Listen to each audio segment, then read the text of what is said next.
I just tried to record a Sims 4 Let's Play and my game's basically corrupted. I'm repairing it. It just hasn't been the same ever since the Love Struck update. So seeming that I can't play The Sims and seeming that the inZOI demo is over, I would rather just spend today talking about inZOI, giving a retrospective review specifically of Kaz Creator ZOI mode, as well as having a look at some other people's opinions and criticisms and some alleged controversies about inZOI. If you weren't lucky enough to play in Creator ZOI mode, the demo, unfortunately you can't really play it anymore, but I must say I had a whale of a time. Like, it really just went to show, I said before, like how primitive the Sims 4 cast mode looks in comparison now, and it just goes to show like how far the life simulation gaming genre is capable of developing, because The Sims has only been out for 10 years, The Sims 4, and because we just haven't had anything new since then, I think we've just kind of forgotten about like what's actually capable. So it was really exciting to see all these new capabilities. The Creator ZOI mode did come with some controversies, the first one being about weight sliders. So apparently it's not inclusive enough. I definitely think the weight sliders look a little bit unnatural. I wouldn't say it's like not inclusive. Like, I tried to make a really big character and like they do look obese, so I don't really know if anything bigger than obese, you know, does it need to be represented? You guys are going to cancel me on Reddit for saying this. You cancel me every day. I don't care at this point. Like, morbidly obese is like a medical condition that you see on documentaries where those people can't stand up outside of bed. So I can understand them not wanting to implement like morbid obesity in the game. If they implemented bone thin pro ana model looking Zois in the game, they would be under a lot of controversy because that would be promoting something extremely unhealthy, and I think it works both ways. You guys are going to cancel me for saying that. I don't care. I've been obese before, so I'm allowed to talk about it. I think both extremes are bad and probably shouldn't be implemented, to be honest, but I do think there needs to be a change in terms of the way the fat sits on the skin, because I do admit they look very natural from a frontwards view, like wide, but when you turn them on the side, it doesn't look as good. So I do think the weight distribution could be changed. I also think muscle sliders could be changed. Nobody's spoken about the muscle sliders not being diverse enough.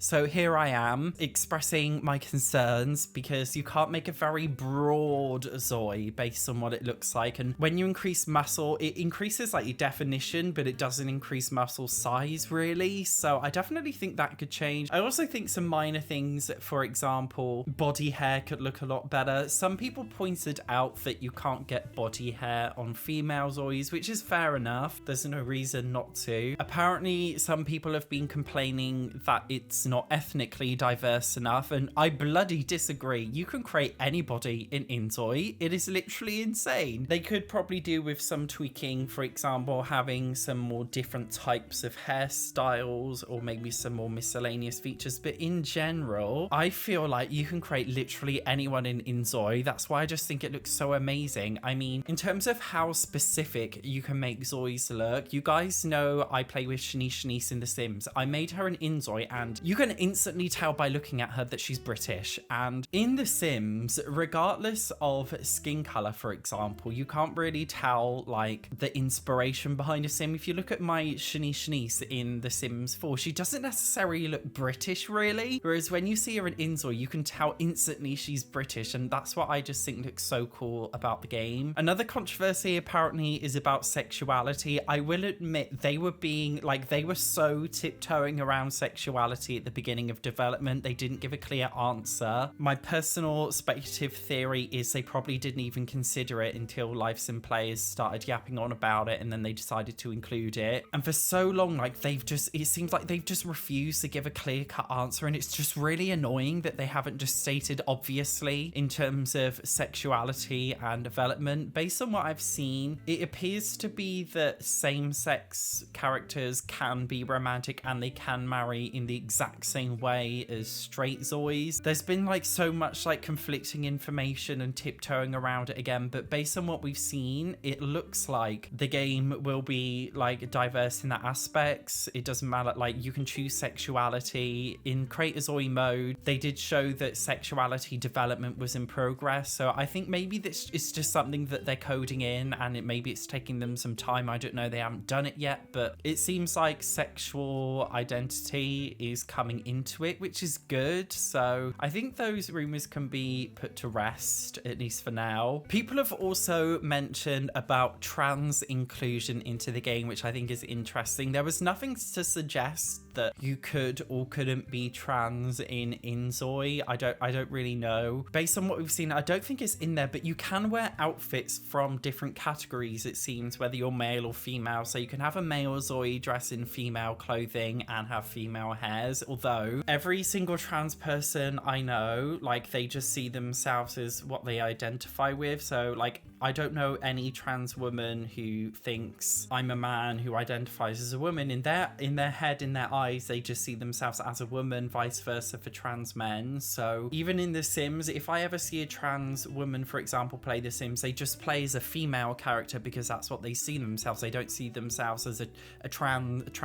I'm getting confused. Like, they don't set masculine frame but then put women's clothing on. They just make themselves a female character and vice versa for males. So I don't know if that's going to be an issue if they include it or not, because a trans man, for example, just wanted to play as a male character, then they play as a male character. Do you know what I mean? So I shouldn't speak on it, so I won't be too opinionated because I don't really have an opinion, but I don't know if it's necessary, seeing that I genuinely have never ever seen a trans person use the trans options in The Sims. They seem to just use the binary ones because that's how they see themselves at. So we'll have to wait and see how that develops. I don't know. I'm not really the right person to ask. Apparently inZOI is also coming under fire because something to do with the IDF, the Israeli military. So inZOI are apparently going to be working with CurseForge in order to bring mods in the game. CurseForge are owned by a company called Overwolf, who allegedly funds the Israeli military, and I am not getting political in this video, and I'm removing any comments that get political because that's not what this video is about. But that is obviously a very morally ambiguous thing for Overwolf to allegedly do. I don't know if it's true or not. It doesn't say that they're funding the military, but it does say that they're funding terror-affected families who have been displaced. Something that I would like to mention is The Sims 4, EA directly works with Overwolf in order to provide mods through CurseForge, so The Sims is doing it too. I don't really think there's such a thing as ethical consumption in this world, and I don't think things are as black and white as they seem. I've never come out and publicly condemned EA for working with CurseForge for The Sims 4 because I understand things can be very complicated. So if the people who were criticizing inZOI for doing that continue to play The Sims 4 and not boycott The Sims 4, then it's kind of hypocritical, but I would never judge people for doing that because humans are complicated and the world is not black and white. What I do hope is that with inZOI there will be an alternative way to get mods, because in The Sims 4 now you can get mods with CurseForge, or you can do it the old-fashioned way of dragging and dropping them in your mods folder. That's what I personally prefer to do. So I'm hoping with inZOI they at least give you the option like you can have in The Sims 4. Another thing inZOI has had some controversy over is its use of AI. I had a go at generative AI in inZOI and I must say it was diabolical.